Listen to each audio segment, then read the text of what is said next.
വോട്ടെടുപ്പ് ദിനത്തിൽ ഏറ്റവും പ്രധാനപ്പെട്ട കാഴ്ച പ്രമുഖരുടെ വരവും വോട്ട് ചെയ്യലും തിരിച്ചുപോലൊക്കെയാണ്. ഏറ്റവും പ്രധാനപ്പെട്ടത് മുഖ്യമന്ത്രിയും മറ്റൊന്ന് പ്രതിപക്ഷ നേതാവ് വി ഡി സതീശനുമാണ്. രണ്ടുപേരും ഇന്ന് രാവിലെ തന്നെ വോട്ട് രേഖപ്പെടുത്തി.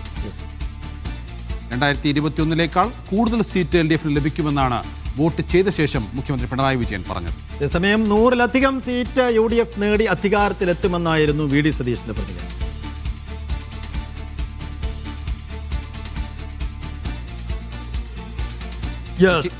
മുഖ്യമന്ത്രിയുടെ വരവ് ഉണ്ടായിരുന്നോ? മുഖ്യമന്ത്രി ഒറ്റയ്ക്കല്ല, മുഖ്യമന്ത്രിയുടെ ഭാര്യ, മകൾ വീണ, ഒപ്പം മകനും മകളും പി ശശി, ജില്ലാ സെക്രട്ടറി KK രാഗേഷ്, പിന്നെ CPIയുടെ CN ചന്ദ്രൻ, വലിയൊരു പരിവാരങ്ങളുടെ കൂടെ വലിയൊരു പരിവാരവുമായി മാത്രമല്ല കുറെ അധികം നേരം സംസാരിച്ചു. 12 മിനിറ്റോളം പ്രസംഗമായിരുന്നു. വാർത്താ സമ്മേളനത്തിൽ സംസാരിക്കുന്ന പോലെ സംസാരിച്ചു. ഒരു മിനി പ്രസംഗം തന്നെയായിരുന്നു അദ്ദേഹം. പ്രതിപക്ഷ നേതാവ് എങ്ങനെയായിരുന്നു? പ്രതിപക്ഷ നേതാവ് വളരെ കഴിഞ്ഞ ദിവസങ്ങളിലൊന്നും കണ്ടതുപോലെ അല്ല. മാത്രമല്ല എനിക്ക് അതിനകത്ത് വളരെ രസമായിട്ട് തോന്നി. ഇന്ന് മാത്രമാണ് മാധ്യമപ്രവർത്തകർ അദ്ദേഹത്തോട് വയനാട് ഫണ്ടിനെ കുറിച്ച് ചോദിക്കാത്തൊരു ദിവസം. അതുകൊണ്ട് പുള്ളി പ്രൊവോക്ഡ് ആയതൊന്നുമില്ല. വളരെ അധികം ഒച്ച വെക്കാതെ വളരെ മയത്തോടു കൂടി സംസാരിച്ചു. 100 സീറ്റ് ആവർത്തിച്ചു. 100 സീറ്റ് ആവർത്തിച്ചു. ഏതായാലും ആ രണ്ട് പ്രതികരണങ്ങളും നമുക്കൊന്ന് കാണാം.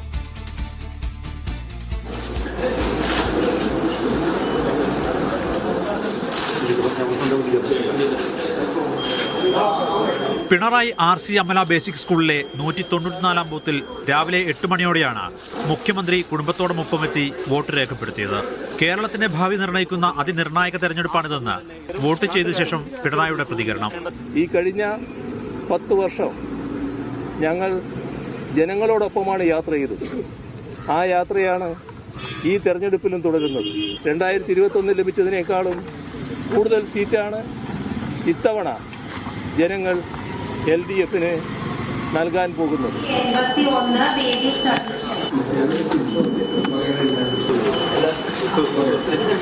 പറവൂർ കേസരി ബാലകൃഷ്ണപിള്ള മെമ്മോറിയൽ സർക്കാർ കോളേജിലായിരുന്നു പ്രതിപക്ഷ നേതാവിന്റെ വോട്ട്.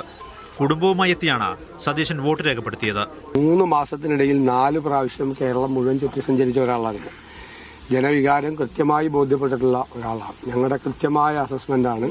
ഞങ്ങൾ 100-ലധികം സീറ്റുമായി ഞങ്ങൾ അധികാരത്തിലേക്ക് വരും എന്നുള്ള കാര്യത്തിൽ യാതൊരു സംശയമില്ല. Jagathy UP സ്കൂളിലെത്തിയാണ് AK Antony vote രേഖപ്പെടുത്തിയത്. ഇന്ന് വൈകിട്ടോടെ പിണറായി ഭരണം അസ്തമിക്കുമെന്ന് ആന്റണി. കേരളം ഇത്തവണ UDF തൂത്തുവാരും. ഇന്ന് കൃത്യം 6 മണി കഴിയുമ്പോൾ പിണറായി സർക്കാർ അസ്തമിച്ചു കഴിഞ്ഞിരിക്കും.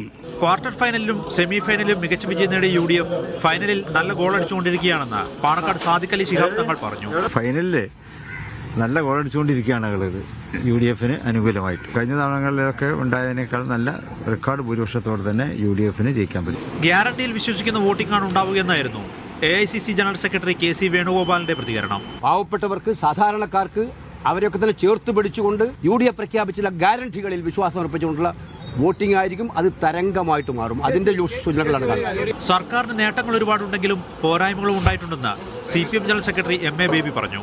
അത് തിരുത്തിയായിരിക്കും അടുത്ത സർക്കാർ മുന്നോട്ട് പോവുക. ചില പോരായ്മകളോ കുറവുകളോ സംഭവിച്ചിട്ടുള്ളത് മാധ്യമങ്ങളും ജനങ്ങളും ചൂണ്ടിക്കാണിച്ച് അത് ഉൾക്കൊണ്ട് തിരുത്തിക്കൊണ്ടായിരിക്കും ഇടതുപക്ഷ ജനാധിപത്യ മുന്നണിയുടെ പുതിയ ഗവൺമെന്റ് കൂടുതൽ ജനവിശ്വാസം ആർജിച്ചുകൊണ്ട് മുന്നോട്ട് പോകാൻ പോകും. 3-ാം ഊഴം ജനങ്ങൾ ഉറപ്പുവരുത്തുമെന്നായിരുന്നു CPM സംസ്ഥാന സെക്രട്ടറി MV ഗോവിന്ദന്റെ പ്രതികരണം. ഇടതുപക്ഷ ജനാധിപത്യ മുന്നണി അതിന്റെ ചരിത്രത്തിലെ ഏറ്റവും വലിയ മുന്നേറ്റം LDFന്റെ 3-ാം ടേമിലേക്കുള്ള യാത്ര ഉറപ്പുവരുത്തും എന്നാണ് ഞങ്ങൾ പ്രതീക്ഷിക്കുന്നത്. CPI സംസ്ഥാന സെക്രട്ടറി ബിനോയ് വിശ്വം, KPCC അധ്യക്ഷൻ സണ്ണി ജോസഫ്, BJP അധ്യക്ഷൻ രാജീവ് ചന്ദ്രശേഖർ, കേന്ദ്രമന്ത്രി സുരേഷ് ഗോപി തുടങ്ങിയ നേതാക്കളും രാവിലെ തന്നെ വോട്ട് രേഖപ്പെടുത്തി. വിവിധ ബ്യൂറോകൾക്കൊപ്പം ന്യൂസ് ഡെസ്ക് മീഡിയ 1.